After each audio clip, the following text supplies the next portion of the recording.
Hello, this is Deborah Anderson, the Black Woman Animator, come back to you with another video. And in this video, I have Danielle, also known as Ebonix Sims. Welcome to the channel. Hi, Deborah. Thank you so much for having me. Hi, guys. My name is Danielle. As Deborah said, I also go by Ebonix.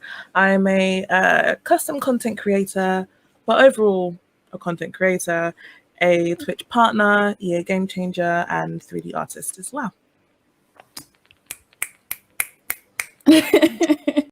We love to see it.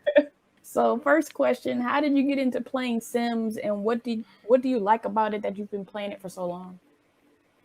I got into The Sims from the first one. So we're talking 1999, 2000.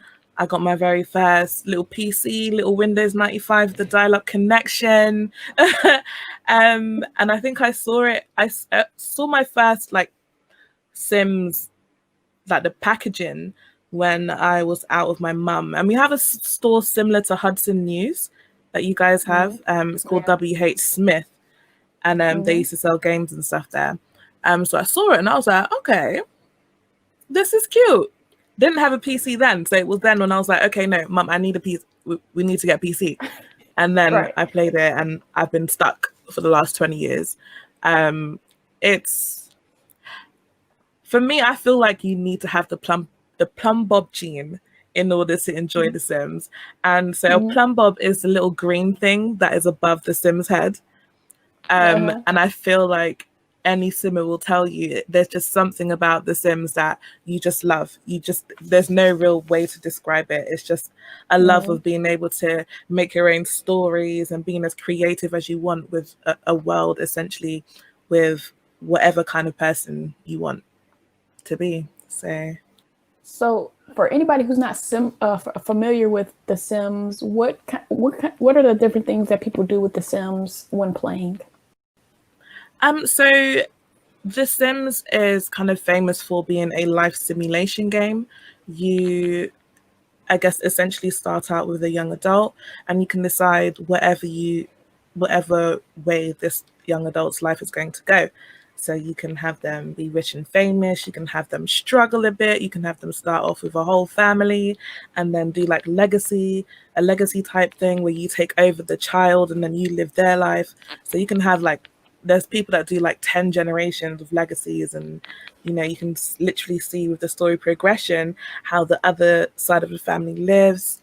But it doesn't even have to be that. You could literally be anything. There's so many different careers that you could explore, and you could essentially create your own world however you want it. And it's sandbox, so you can have them live in an apartment in the city, or you can have them live out in the boonies. It doesn't, it can be you can literally make it wherever you want.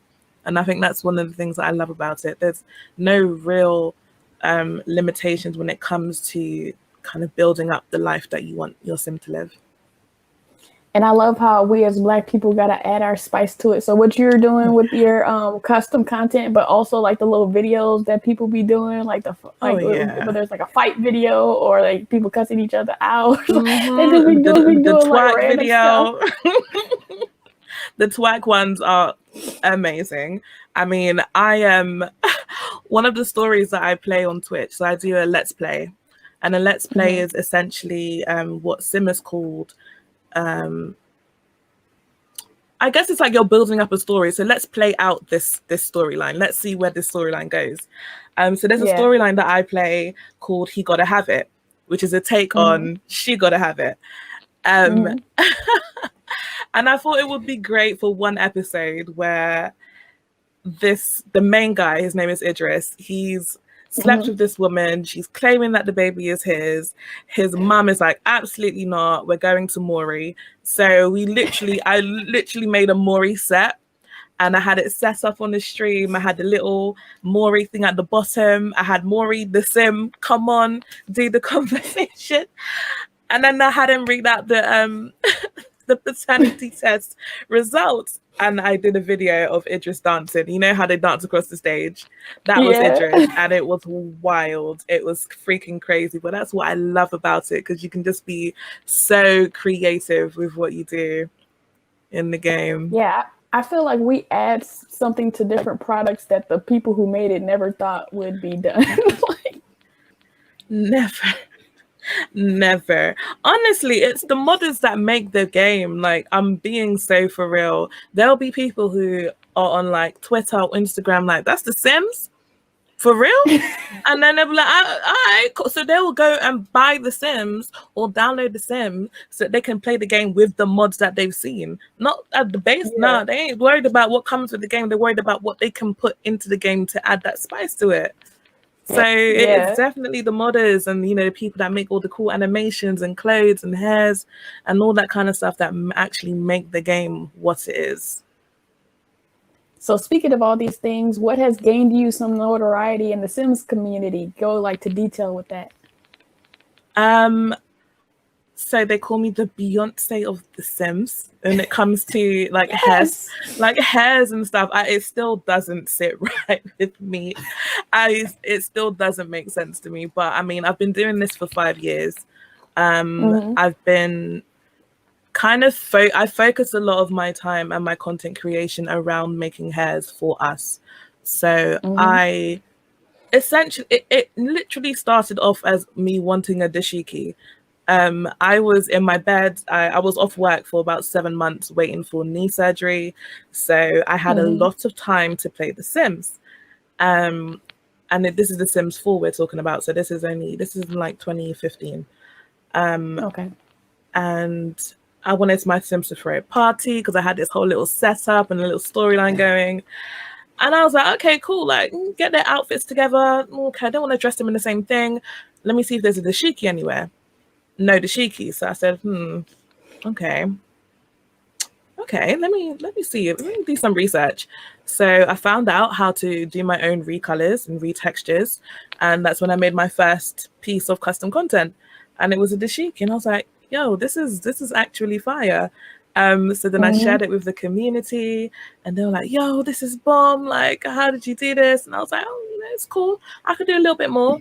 And then the more I did, the more I realized that the community needed more content that was for us. So, you know, down the line, I started creating hairs and I started learning how to use Blender. And I mean, when I first opened Blender, I immediately closed it down because there was no such way that I could maneuver my way around that. But, you know, about a year later, plucked up the courage, I opened it up, and the rest is history. Like, I've been doing like the 3D modeling side of things for about 3 years, and I've it's just grown. Like, I don't know how, but when it comes to The Sims, and especially if you're a Black Simmer, I've been told that my name is a household name. I don't know. Nice. I'm just quoting. I'm quoting what I've been told. But it's because I've focused so much on making content for us. It's like FUBU, for us, by us. And you know, braids and locks and curls and puffs, and you know, just, you know, because for me, hair is, you know, very representative of our culture. And as a base game, The Sims only has like 6 or 7 hairstyles for women out of 64 that have a kink or coil in them. And even then, they're very dated. They're very outdated. So it's not likely that, you know, you pick up the game now in 2020 and you're going to choose one of those hairs instinctively. So, and that's also why I make my content free, because it's like, I don't feel like there should be a paywall between the gamer and them feeling represented in the game. So that's kind of what it is. Just, you know, just want us to be able to see ourselves in the game. Yeah, Blender has gotten much better, but back in the back of the day, bro, I've been struggling learning Blender, because I know Maya and Cinema 4D, but like Blender, I remember I had a coworker who had a like little class at a community college, and she asked me to do the lab.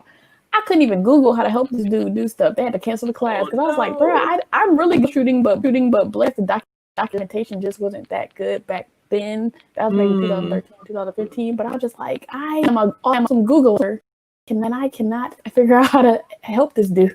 So but it's grown, gotten much better.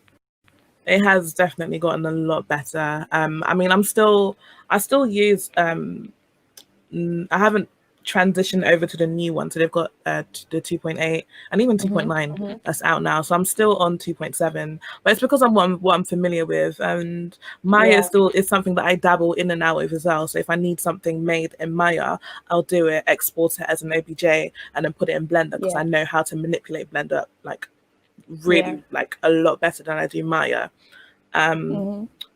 And yeah, but I mean, even like everything that I've learned is majorly self-taught, like Googling and learning watching different videos, but then applying it to what I need to do. And then I'll get hints, and I've had like hints and tips from like friends across the years who know how to do certain things as well. But majorly, like I haven't been to school for any of this. I'm a psychologist by trade. I studied psychology and counseling in university. So, and I used to work in a school just for children with autism. I used to work with my council, supporting families that had kids with special needs. I used to work in social care, and social care was the last kind of job I had. And it just feels like it's so the two worlds do not the two worlds clash completely. They're not in the slightest relatable, but for me, I feel like I found my calling, if that makes sense. So this is I think the route that I need to go down. So you mentioned the dashiki. Like, how do you try to infuse your Nigerian culture into what you create? I mean, honestly, even just like down to features, you know, making Sims with beautiful dark skin, big noses, full lips. I even try to use a lot of like very diverse Sims in my previews for the content that I upload. Like, I don't want it to always be like the light skin baddies, or, you know, I do really try and incorporate as much when it comes to features and because I guess people say that you make Sims that kind of look like you, or Sims that more like are to your style. So I feel like I then tend to make more Sims who do look like me, and I look very Nigerian, or I think so anyway, because I look like my dad, who is Nigerian. But yeah, so I mean, it is. I have to say, I probably haven't made as many, because I have made an outfit that has like Ankara and Kente print on it as well. So that's definitely something that I spent time doing a bit back in the day. But I haven't done as many clothes as I would have liked to, because I think my focus has been on hairstyles more so than anything. But I definitely do want to explore more of my headdresses and my outfits when I get more familiar with making clothes. But that's definitely something that I'm going to be exploring down the line. Nice. What are the best comments you've heard from people responding to your content?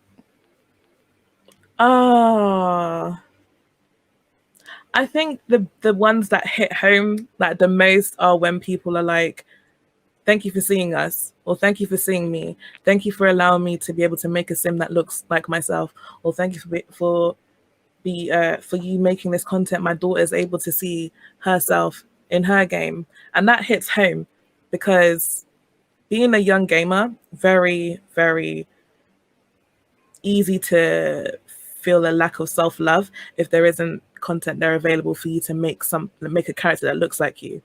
You go searching and searching, because, you know, from experience, I never used to make black Sims. Like Sims 2, even sometimes in the Sims 3, but I remember specifically the Sims 2, there wasn't that much content out there for me to be able to make a Sim that looked like me.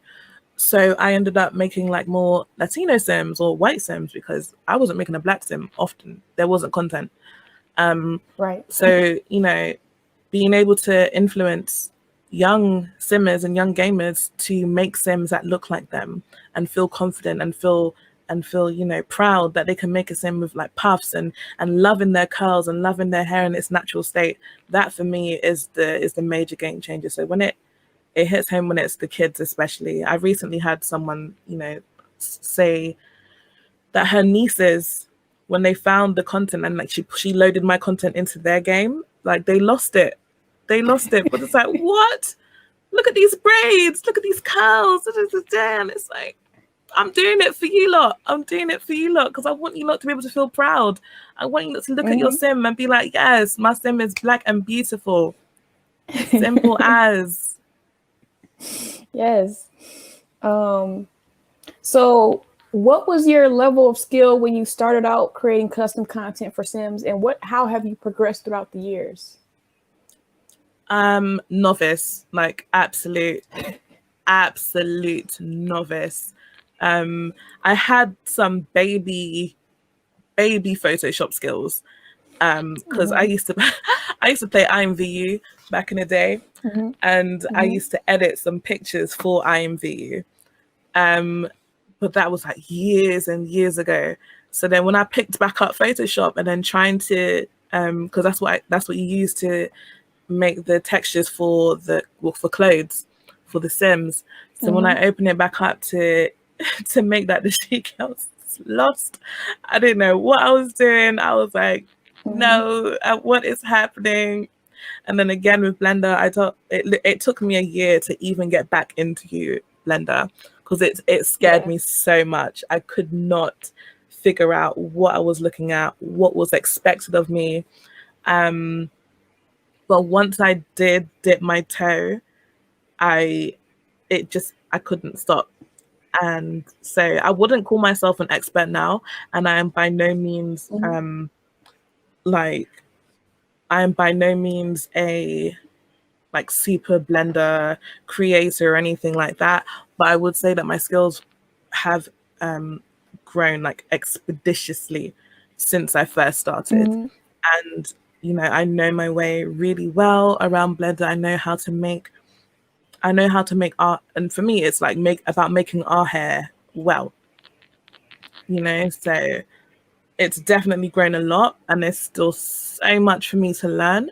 But I would say that compared to when I started out and me running away from Blender, that is progress. Yeah, I remember because I don't play video games a lot, but I do, I'm all around the people who play video games. And I remember hearing a conversation with some Black men about, the lack of hair that even they have to pick from. And so from that, in 2017, I created this project called the Black Hair Alphabet. And so it was like a daily project, which I don't know why I did that, because I was working a full-time job. I was teaching at university. I was teaching 3D. And then I was like, yeah, let me just add to that and do a daily project, which for Black History Month. And then I finished it in March because it was ridiculous. But I created like a hairstyle for each letter of the alphabet. As you get toward the end of the alphabet, you just got to start making stuff up. I bet X braids. That's fire though. That's what's up. And then like I took those, and then so that was February to March, and then in May I was like I think it was Memorial Day weekend. I was like, I got these images, so let me just put them in a book. I looked up how to do that on Amazon, and so since then I've had the Black Hair Alphabet book, and I've gotten little videos from little kids who enjoy reading it. But that was out of like people talking about in the video game industry about how they don't have representation, and I would love to revisit it when I learn how to read realistically, like with in next like engine or like ZBrush fiber mesh, like learn how to like realistically here. I would love to revisit that project, but that's why I did that project, was because people were like, dudes was like, all I get is a bald hair and some dreads. Jesus help us. No, but you're absolutely right on that. And I mean, when you really think about it, I'm thinking grassroots. So I'm thinking indie games. I don't know if you've been on websites like Turbo Squid or CG. I used to work for them. Oh, did you? Okay, so you'll know if you search like a black female model. Nothing. Crickets. You search female model, the first blackface you'll see is like 5 pages deep, and even then, it's like, it's ridiculous. Like, it's horrific. It's horrific, or it's stereotypical. Like, that I saw a really horrible one. I was like, okay, no, I need to actually report that, because it was like a whole I don't want to say mammy figure, but it was like bent over, big bum, big lips. And I was like, what is this? What is this? And so when you're thinking indie games don't have the funding to hire a whole 3D artist to make these really elaborate characters that would actually be really representative in their games. They have to deal with like free models or really cheap models in order to stay within their budget. And if they're not, if the resources for curly hairs or even just like a character with really good black features isn't available, the gaming industry from the jump, they are kind of at a loss.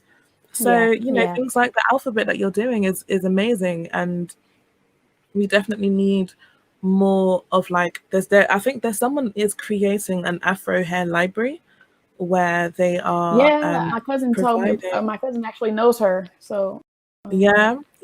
So that's just started up, I think, this year, or if it was the end of next year, end of last year, sorry. And that's really good because it's giving people who are starting out with their games an opportunity to create more diverse characters because the content is there. There's no real excuse. If the content is there, you've really then got no real excuse as a grassroots to not include or make your game as diverse as you need it to be from the jump. But yeah, so I mean, it is bad that with just the representation just isn't there for us, sadly. But I mean, some people are getting it right, but it's really slow, really slow. Yeah. So, are there any programs that you've used outside of Blender and Maya? Like, I don't know if they're like our Sims programs that people use to change stuff, or is it mostly Blender and Maya that you've used? So to port the models, so like the Blender models and stuff, you have to use Blender in order to put it into something called Sims 4 Studio, and that's what we use in order for the game to read the models that we've created. So Sims 4 Studio, essentially, it creates a package, and then that allows the game to read it effectively and read all of the, different weights and, textures and stuff that we've made in order to game to read it. But I haven't really used anything outside of Blender and Maya, to be honest. I still feel like a baby creator when it comes to doing anything outside of The Sims. Like, I've got this down, but I'm still learning about the world of 3D modeling. So I can do some things for sure, like really well, but other things I'm like, okay, you gotta do some work on it, but we'll get there. The village will get you there. It will, absolutely. So how do you choose to what content to create next? Like, where do you draw inspiration, or how do you choose the next piece of content? I have a really, really intense Pinterest board. Pinterest is a great source of inspiration and reference for what I want to do next. And even real life, I mean, when we could go outside, I used to use like what I'd see outside, like people, if I see someone's hairstyle that I really liked, I'd be like, yeah, I'm making your hair. And I'll visualize it, or I'll quickly like jot it down on my phone or do like a quick drawing or something. And then I'll go home and try to recreate it and use it as, I guess, a reference. If I can't get it down to the T, then I'll use it as a reference, or I'll find something that is similar to what I saw on Pinterest, because Pinterest has everything. Forget Google. Pinterest has everything. But yeah, so I mean, it really, I don't ever really have like a theme. I just really go with what my heart goes with. I try not to, I guess as a creative, you kind of go with what your heart chooses, and you don't want to stick to what is expected of you, or you don't want to stick to what someone's telling you to do. You kind of go with what your heart wants to do. Because I found when I'm doing, let's say someone requests something and my heart isn't in it. I think I did one request in the entire time that I've been creating. I've done one request, and I said to myself, I'm never doing a request again, because my heart it wasn't in it. So my heart definitely has to be in it, and I have to look at it and know that I'm going to do it in order for me to feel motivated to get up every day and work on it. Yeah. do you, so you, yeah, you definitely want to expand your skills in the future, but what do you want to do with your expanded skills in the future as you grow?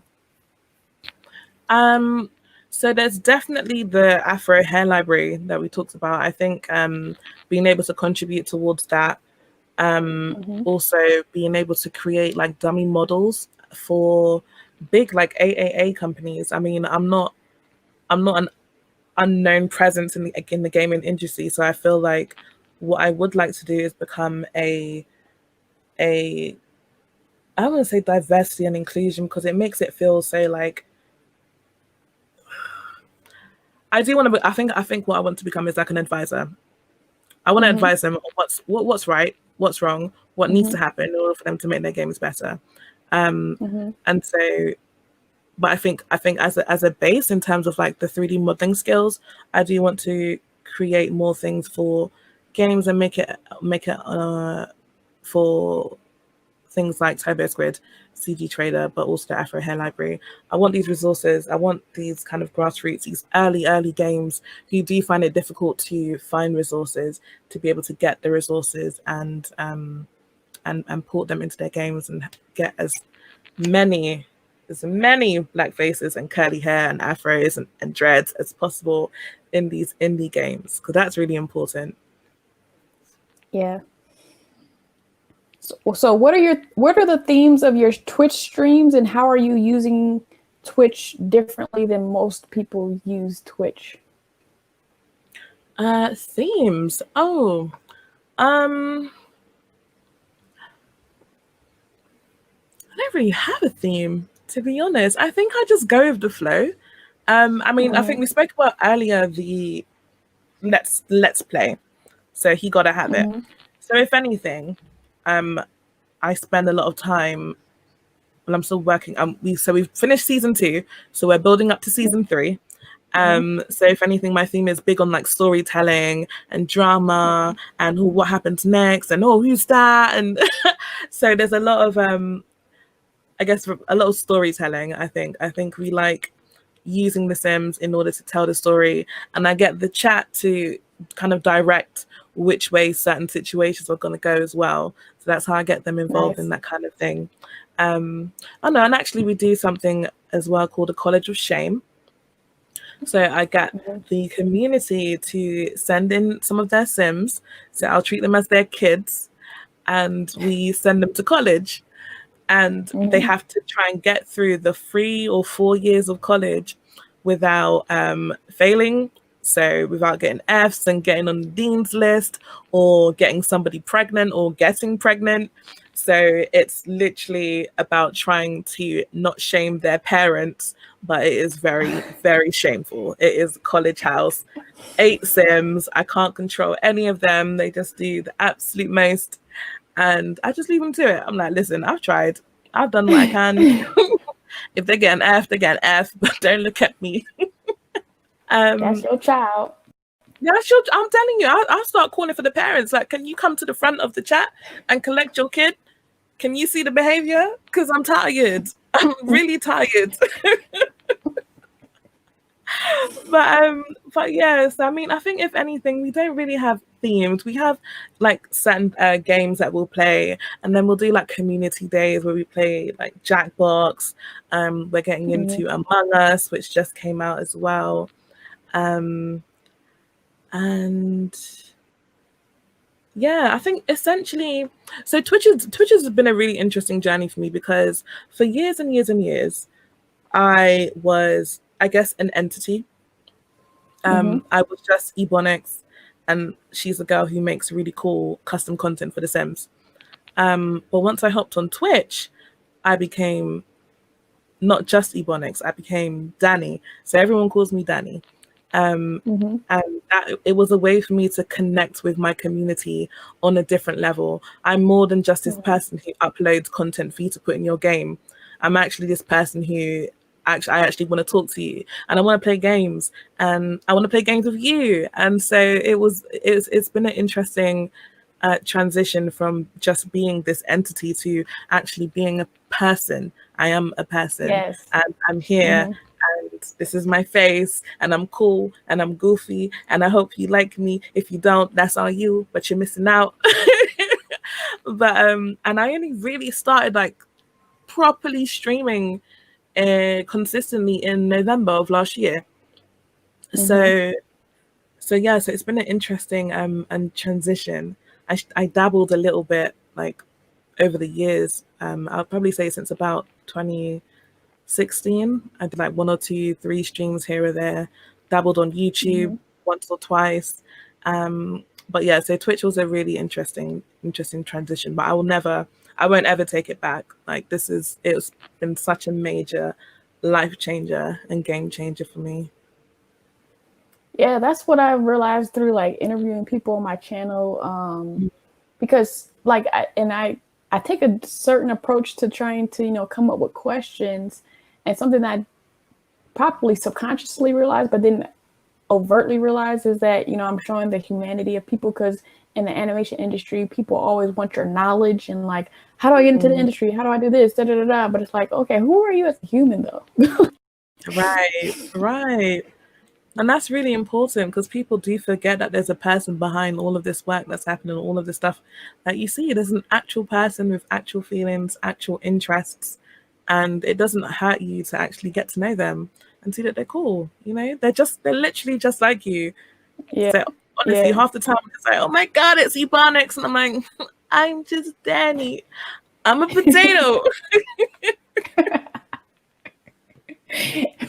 But I mean, I appreciate it and I love it, but it's still like, oh, what? Who? I don't know what you're talking about. Please.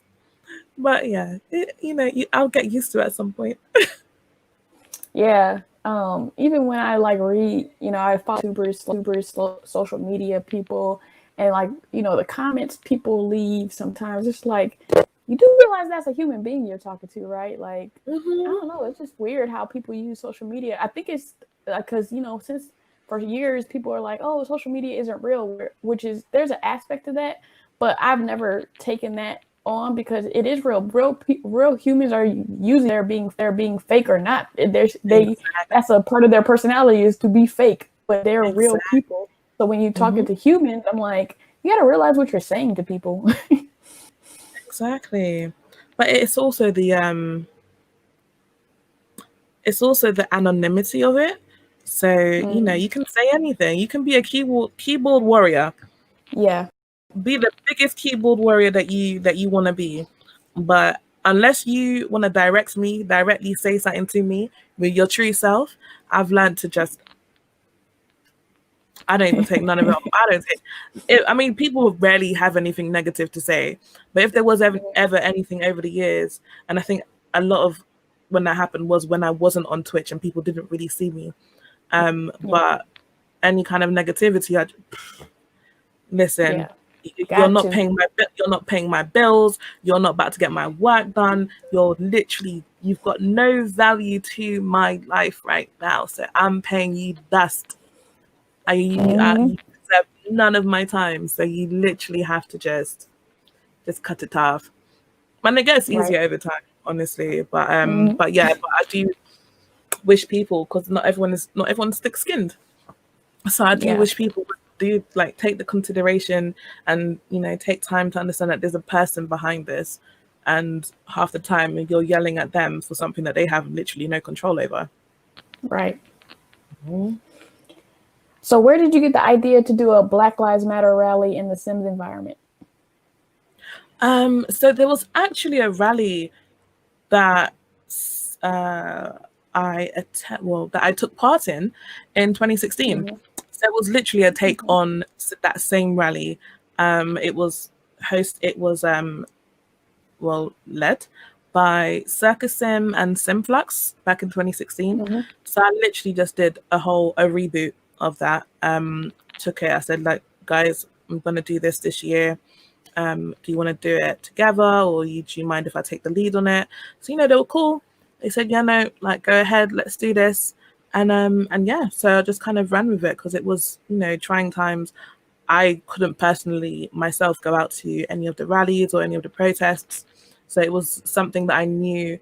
And because The Sims is my platform, I feel like it was something that I knew that I could get the Sims community involved in. So that's kind of where that idea was taken from. And it was literally, only 2016, around the same time as well. So it was just really crazy. So what, like, for people who are not familiar with Sims, what is like the structure of it, or how do you have a rally in Sims? So essentially what I had people do was in their own games get their Sims to dress up. So I created some t-shirts that represented, Black Lives Matter or I Can't Breathe, or had the names of some of our fallen Black members of the community, and I had them dress up in those t-shirts. But other people have also contributed to the content. So they've made like banners and posters and poses. They're actually having their Sims pose, either standing together or using the megaphone. So there's loads of things that people have contributed to the community when it comes to this sort of when it came to this rally. They maybe didn't do it specifically for the rally, but they were able to use said creations for the rally. So everyone in within their own game was able to pose and get their Sims to wear certain things and take pictures. And when they take those pictures, they took them to social media. So whether that was Twitter, Instagram, Tumblr, they all uploaded and used the hashtag Black Lives Matter or BLM Sims Rally. So I was able to track all of the people that were that participated, and it was insane. Like, it was actually insane the amount of people that got involved, and it was picked up by different news outlets as well, and like Kotaku and The Guardian. So it showed that just because it's the Sims doesn't mean that it doesn't mean something, or it doesn't send the same message. It still sends the same message. It still sends the message that we are a united front, and we are bringing awareness to the fact that Black lives do matter. It's not a political move. It's actually it's a human right, and rightly so. We should be able to speak. We should be speaking about this. It's not a conversation to be swept under the rug. So it was really a good turnout, and I'm really proud of everyone that participated.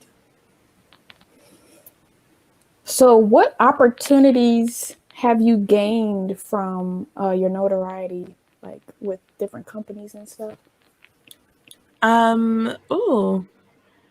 So I'm an EA game changer. So that's really cool, because essentially I have a closer relationship with EA and the Sims team, which is really awesome. And so, I get to speak with devs, and I get to speak with some of the Sim gurus, who are the people who they are literally the devs of the game. Recently been sponsored by Noble Chair, so the chair that I'm sitting on, and that's really important for me because I'm at my computer all day and I need a good chair. So that's really awesome. So just being able to have a decent chair and someone supporting that, it's really awesome.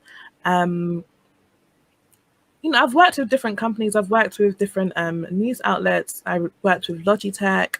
Hopefully going to be doing some work with some more work with EA, some work with Elgato, and honestly, there's God, over the years it's been loads of different people, and I've spoken to a lot of different people as well. But so I wouldn't really say that. No, it has been my notoriety. That's okay. Let's get this imposter syndrome out of my system. Let's just get it out. Make sure you watch my video on imposter syndrome. I guess I saw it, and me and my friend we did a little talk about that as well a few weeks ago. So yeah, I do have to remind myself sometimes, like, no, you're actually bomb. You deserve the things that come to you. Take it in. Don't shine, dim your own light. Like, no, you're actually doing good shit. But yeah, so I would say the sponsorships and stuff are only now starting to come in, and I think that's more because I've been on Twitch, and that's really only started from November, and I became a partner in February.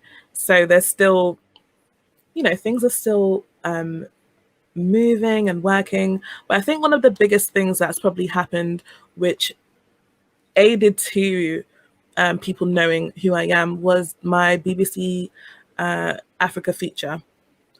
And I think from that's when everything really did like kick off massively. And it hasn't dulled down because there's different news outlets. I mean, on my website, I've got a page of news and features, and it's just a whole bunch of different like outlets who spoken to me about different things and why representation is important, etc., etc.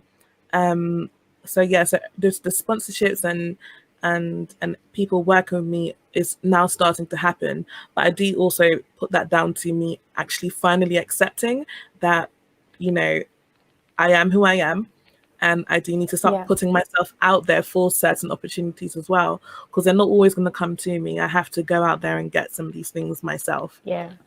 So that's what I gotta do. Gotta do that. Have you had to deal with any racism for the hair content or your social justice events or anything?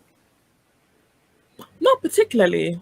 Not at all. And I mean, if it has happened, I've either just completely ignored it or haven't seen it or have not paid it any dust.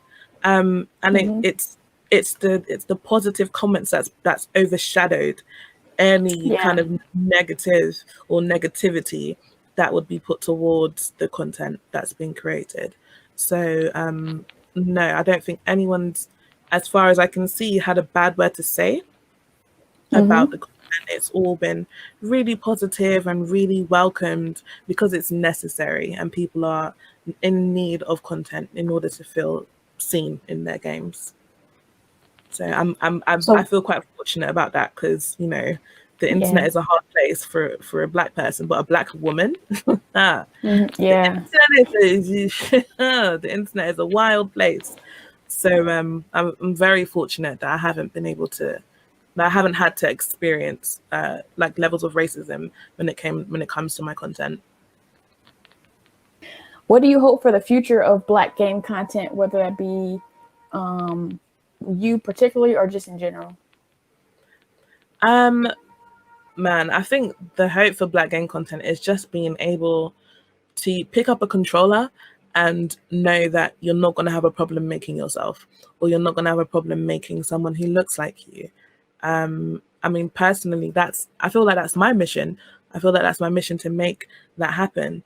I see it happening in bits and pieces. Like there's little droplets here and there. You can see people are trying.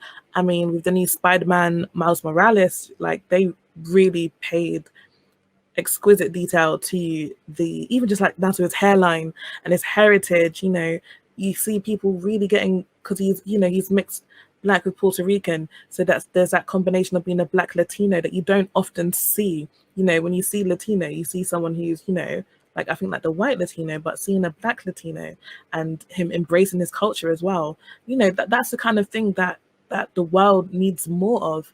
So I'm hoping that they are Insomniac are leading by example, and that other companies start picking up on how representation works, and it doesn't always have to be. It's really weird to say. Like, I feel like asking for representation is like asking for a pair of jeans in your size. It doesn't feel like it's a difficult request, but gaming industry has made it like as if it's really hard to deliver. But some of these companies are making it so that it's not. And so I definitely hope that they share their knowledge. I think that's a really important thing, sharing what they know so that other game companies can get it right, because a lot of people are not getting it right, and that's where the trouble is. So I'm definitely hoping to make some difference, to bring some awareness, and hopefully one day become an advisor for like not just one specific company, but across the board. I think all games should have the especially when it comes to like character creation. I feel like all games, there should be no limitations. There should be no lack of one particular style, or there should be no like more. There shouldn't be more straight hairs and curly hairs when everyone's hair it is equal. Everyone has different types of texture hair, so that all of that should be considered. We shouldn't be put on the back burner, or we shouldn't be a last thought when it comes to representation and being seen. So I'm definitely hoping that going forward and that future games that we do not have to run into these problems, because I'm going to have something to say about it. I'm glad you brought up the Miles Morales trailer. I thought earlier to ask you, so I'm glad you I was watching it live. I was losing my mind. I was so happy, honestly. I mean, I love Spider-Man. He's like my favorite superhero, but Miles Morales is literally my absolute favorite superhero, or favorite Spider-Man. And so when I saw him come up, and I just leaned into the screen, I was like, hello, Miles, is that you? And they did so well with him on, oh man, my mind blown. I cannot wait for it to come out. Yeah, they had a little tapering, like, okay, doing something. Okay. I was like, yes, we're getting there. And I pay really close particular attention to hair. I don't know if it's because I've been doing what I've been doing for so long, but when it comes down to like features and hair, I'm so like, I'm looking for anything. But no, they really got it. They got it right, and I'm so impressed. So what are like some big things you want to accomplish with your form in the future? What are your like big goals you have? I think the big ideas is, I think what I really want to do as a game changer right now, so using my role as an EA game changer, is I guess starting with what I know. So I want to be able to advise the Sims team on how to, get the game right for when it comes to creating, when it comes to the assets of character creation, and where they're going wrong, where they're going right, where they could do better. And I think that's my biggest goal, because it's something that I've been doing and focusing on for so long, and something that I'm not far from. I don't feel like I'm far from accomplishing now that I am an EA game changer. So that's if I have some kind of input or say into what kind of goes into the game, or even just giving them the advice, that's still a step in the right direction to me, because it's something that I'm really passionate about. In terms of like outside of The Sims, I think it's more getting closer with different like gaming publications, gaming companies. So building up that relationship. So, these things, they take time. I'm not going to be one to rush and force a relationship. I want it to be organic, and I want them to know that, I'm not pushing up on you because I want anything out of this working relationship. It's more so that I want to be able to make your platform better and to make your games better, and so that it touches not just the one type of gamer that I feel like they're reaching to, but they need to be able to reach the entire gaming community. And that's my kind of end goal, in order for games to touch everyone and not one particular form of gamer. So my long-term goal is to definitely work a lot closer with EA. Like, that's my starting point. But, the be-all, end-all is to definitely kind of build up the relationships with different gaming platforms and studios, and seeing what kind of work I can do with them to make their game more diverse and representative of their gaming community as a whole. Because there are a lot of us that play games, and I don't feel like they know that, or they're ignoring the fact that there are a lot of Black people who play games, and there are a lot of people of color who play games in general. So let's not ignore the fact that we are putting hella money in your pockets, but you're not even trying to make characters that look like us. Right. So how can people follow you? So you can find me on Ebonix Sims on everything. My website, if you play The Sims and you like some custom content, you can find me on ebonix.com. But on Twitter, Instagram, Tumblr, all of that jazz, you'll find me on Ebonix Sims.